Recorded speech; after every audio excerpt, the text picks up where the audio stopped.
मकै लगाएर फुटिसक्यो छ तानामा व्यावसायिक हिसाबले चाहिँ खेती गर्नु हेर्नुस् त यस्तो राम्रो पपकर्न यो सानो मकै यो किसान दाजुभाइ दिदीबहिनीहरूले आफैले पनि उत्पादन गर्न सक्नुहुन्छ यसैलाई हामीले बिउको रूपमा प्रयोग गर्न सकिन्छ विगत 4-5 वर्षदेखि मैले यसैलाई चाहिँ बिउको रूपमा प्रयोग गर्ने गरेको छु ल हेर्नुस् एकदमै स्वस्थकर कसरी भुट्ने त्यसको बारेमा पनि यहाँ अहिले रेसिपी यहाँलाई देखाउँछु भुट्न गइरहेका छौँ पपकर्न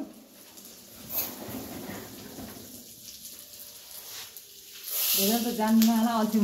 जान्नु भएको छ अलि अल्छी भएर मात्रै बिग्रेको छ बरु मोमो चाउमिन पिज्जातिर चाहिँ ध्यान छ अर्ग्यानिकतिर ध्यान छैन मान्छेहरूको त्यही भएर स्वास्थ्य बिग्रिरहेको छ दिदीबहिनीहरूले नुन पनि प्रयोग गर्नुहुन्छ अब यहाँ भुट्ने काम भइरहेको छ हेर्नुहोस् है अहिले एकछिनमा त्यसको यस्तो राम्रो हामी पपकर्न भनेर भन्छौँ यही सानो मकै हो यही मकैको चाहिँ फुला राम्रो हुन्छ र किसान दाजुभाइ दिदीबहिनीले ठुलो मकै अर्को मकै लगाइराख्नु भएको छ यसलाई चाहिँ अब अहिले फागुनको महिनामा लगाएर यसलाई जेठको अन्तिमसम्म चाहिँ तयार गर्न सकिन्छ र बजारमा डिलरमा पाइने मकैलाई नै तपाईँले चाहिँ बिउको रूपमा प्रयोग गर्न सक्नुहुन्छ र यो यस्तो राम्रो हुन्छ खाजाको लागि अब यहाँलाई यो पपकर्नको बारेमा त भन्नै परेन है यहाँ चाहिँ यसरी चाहिँ फुलाहरू चाहिँ उठाएर यसलाई चियासँग पनि खान सकिने होइन बच्चाहरूलाई चाहिँ तपाईँको टिफिनमा पनि लान सकिने र पाहुनाहरू आउँदाखेरि कहिलेकाहीँ एकदमै फास्ट नास्ताको रूपमा चाहिँ यसलाई प्रयोग गर्न सकिन्छ हामीले त यो खाने गरेका छौँ तपाईँहरूले पनि यस्तै तरिकाले चाहिँ बनाएर खानुभयो भने तपाईँहरूको पनि स्वास्थ्य राम्रो हुन्छ र यही मकै चाहिँ बाहिर किन्दाखेरि कति महँगो पर्छ हेर्नुहोस् अब यो अहिले बजारमा 150-160 रुपियाँको दरले चाहिँ बिक्री वितरण भइरहेको हुन्छ अब एकछिनमा यो चाहिँ मकै फुल्न रेडी छ हेर्नुहोस्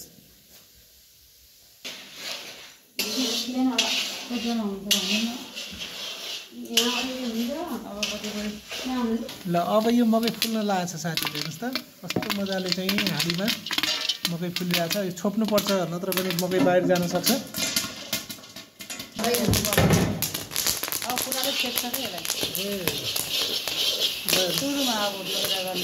मजाले चाहिँ फुलाउनु पुगेको छ अर्ग्यानिक फुला हो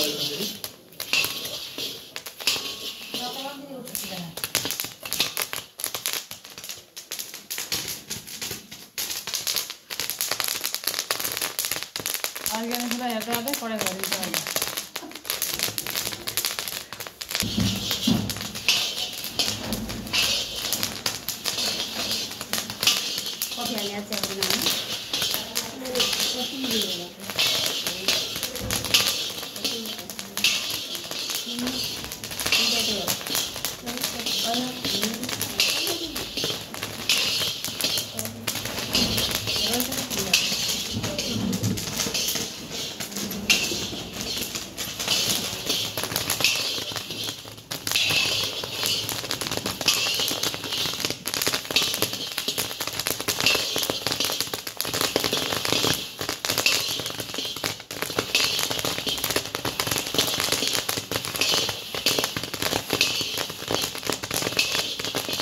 भरिन्छ अब